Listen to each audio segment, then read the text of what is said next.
விஜய் சேதுபதி கற்க துவங்கிய புது விஷயம். மனுஷன் சும்மாவே இருக்க மாட்டேங்கிறாரே. சினிமாவில் என்னதான் பல ஆக்டர்கள் இந்த படங்களில் நடித்து வந்தாலும் ஒரு சில நடிகர்களை மட்டுமே இளைஞர் பட்டாளமே கொண்டாடி வருகின்றனர். சினிமா துறை என்றாலே பெரும்பாலான விரும்பும் நடிகர் அஜித், விஜய் என்றுதான் இருந்தன.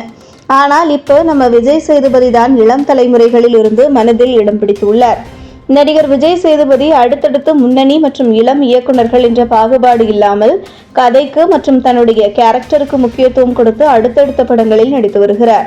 அந்த வகையில் கடந்த 14ஆம் தேதி விஜய் சேதுபதியின் மகாராஜா படம் வெளியாகி மிகப்பெரிய அளவில் ரசிகர்களை கவர்ந்துள்ளது. இந்த படம் விஜய் சேதுபதியின் 50வது படமாக அமைந்துள்ளது. மிகப்பெரிய அளவில் மகாராஜா படத்திற்காக ப்ரமோஷன்களில் விஜய் சேதுபதி ஈடுபட்டார். விஜய் டிவியின் ஸ்டார்ட் மியூசிக் மற்றும் குக் வித் கோமாளி நிகழ்ச்சிகளிலும் அவர் பங்கேற்றதை பார்க்க முடிந்தது. இந்த நிகழ்ச்சியில் அவருடன் நட்டி நடராஜ், அபிராமி உள்ளிட்ட படக்குழுவினரும் பங்கேற்று சிறப்பித்தது குறிப்பிடத்தக்கது. நடிகர் விஜய் சேதுபதி அடுத்தடுத்த முன்னணி இயக்குநர்களுடன் இணைந்து படங்களை கொடுத்து வருகிறார். அந்த வகையில் கடந்த 14ஆம் தேதி அவரது நடிப்பில் வெளியானது மகாராஜா படம்.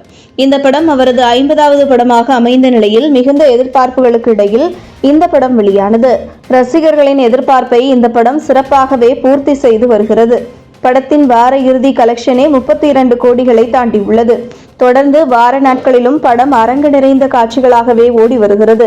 முன்னதாக இந்த படத்திற்காக அதிகமான ப்ரமோஷன்களில் விஜய் சேதுபதி தொடர்ந்து ஈடுபட்டதை பார்க்க முடிந்தது. ப்ரமோஷன்களில் விஜய் சேதுபதி இதையடுத்து தன்னுடைய மகன் சூர்யா ஹீரோவாக நடித்துள்ள ஃபீனிக்ஸ் படத்தின் டீசர் வெளியீட்டிலும் விஜய் சேதுபதி கலந்து கொண்டதை பார்க்க முடிந்தது. முன்னதாக விஜய் டிவி, குக் வித் கோமாளி மற்றும் ஸ்டார்ட் மியூசிக் ஆகிய நிகழ்ச்சிகளிலும் விஜய் சேதுபதி பங்கேற்று சிறப்பாக செயல்பட்டிருந்தார். இந்த இரு நிகழ்ச்சிகளில் விஜய் சேதுபதியுடன் மகாராஜா படக்குழுவினர் நடராஜ், அபிராமி மணிகண்டன், மம்தா மோகன்தாஸ் உள்ளிட்டவர்களும் பங்கேற்றனர். இதில் பிரியங்கா தொகுத்து வழங்கிய ஸ்டார்ட் மியூசிக் நிகழ்ச்சியில் விஜய் சேதுபதியிடம் பல விஷயங்கள் குறித்து கேள்வி எழுப்பப்பட்டது. அப்போது உடனிருந்த நடிகர் நட்டி நடராஜ், விஜய் சேதுபதி தற்போது இசை கற்றுக்கொண்டு வருவதாக ரகசியத்தை வெளிப்படுத்தினார். இதை ஒப்புக்கொண்டு விஜய் சேதுபதியும் பேசினார். தான் தற்போதுதான் இசையை கற்றுக்கொள்ள ஆரம்பித்துள்ளதாக அவர் தெரிவித்துள்ளார். அடுத்தடுத்த பல விஷயங்களை கற்றுத்தேர வேண்டும் என்ற ஆர்வத்துடன் விஜய் சேதுபதி இந்த வயதிலும் இசை கற்றுக்கொள்ள துவங்கியுள்ளார். சினிமாவில் நடிக்க துவங்குவதற்கு முன்னதாக விஜய் சேதுபதியின் வாழ்க்கை அவ்வளவு இனிதாக இருந்திருக்கவில்லை. மாறாக வெளிநாட்டில் வேலை கிடைப்பதற்காக மிகுந்த போராட்டத்துடன் செயல்பட்டு இருந்துள்ளார். துபாயில் அக்கவுண்ட்ஸ் வேலை கிடைத்த நிலையில் விஜய் சேதுபதிக்கு சரியான சம்பளம் இல்லாத காரணத்தால் மீண்டும் நாடு திரும்பி நடிக்க சான்ஸ் தேடியதாக சமீபத்திய பேட்டியில் தெரிவித்துள்ளார்.